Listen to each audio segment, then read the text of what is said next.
Oh, sure. I'll be around. Okay. It's up to him, it's still gonna have the Yeah, discussion. it will be done. Okay. So The you know. discussion we'll have, so. Okay, Thank you. thank you. Okay, all right, Ned?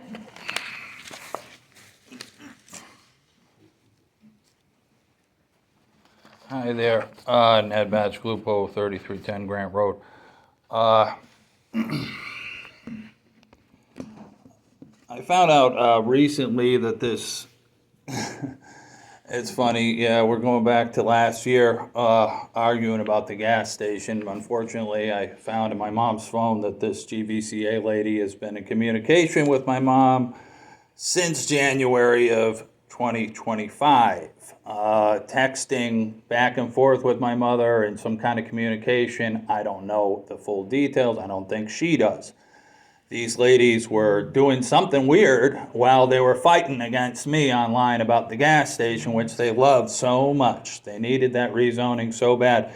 And they kept harassing me online with the nonsense, which is fine. There's nothing wrong with that. That's okay.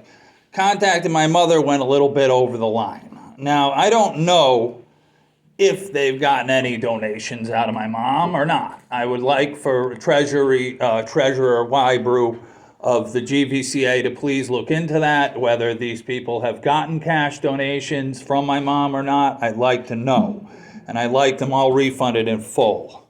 Whatever they were trying to accomplish by calling, texting, harassing my mother while fighting and arguing with me at the same time is just plain stupid, and it reflects badly on the GVCA and the town. If you don't like the town hall meetings, you don't have to come to them. The second part of what I was going to say would be about this workshop we had last week to discuss, not last week, 2 weeks, 3 weeks ago, whatever, around the Super Bowl.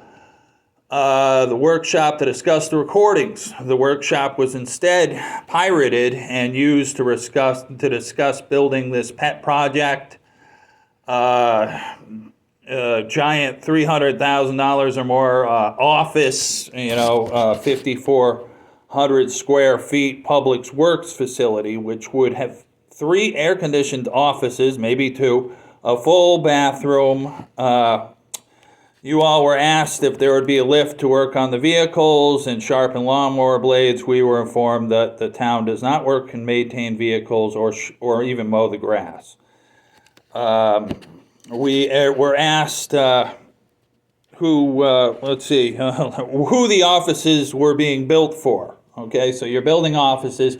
We don't know why or who the offices are being built for. So when you build an office, you should have somebody that is going to work in the office before you whatever the word is, find it necessary to build the office. That information was not provided. We were told that the sheriff deputies were going to somehow use these offices to take showers or whatever and go to the bathroom and keep the bad guys, Mr. Rubino told me. The sheriff has his own office in his vehicle. He has all the computers and he has a little holding cell to keep the bad guys in the back. So he doesn't need it, and I was told that they rejected the idea. Then we were told that there's some kind of a tractor, which we paid 40 grand for, that's sitting out in the rain. And then I was told by Mr. Rubino that is in fact under a carport of some sort. It is not sitting out in the rain. It's not out in the elements as was suggested. So what are the real reasons for building this 5,400 square foot complex with town money? Are we building an office for a job that hasn't been created yet? I know there is a maintenance man. My father was a maintenance man at a very large senior community. He did the electric. I worked with him. We did plumbing. We did carpentry, all kind of stuff. He never had an office. He didn't need an office. He had his little Ford Ranger pickup truck. So I'm going to go ahead and say this is absolutely some kind of pet project. There's some kind of weird something going on with this. The money could be spent somewhere else. The town doesn't need a giant public works complex because we don't have a public works department. We don't have a roads department. Everything's run through CDM. And Jessica and Daryl Williams get all the contracts on the bidding process.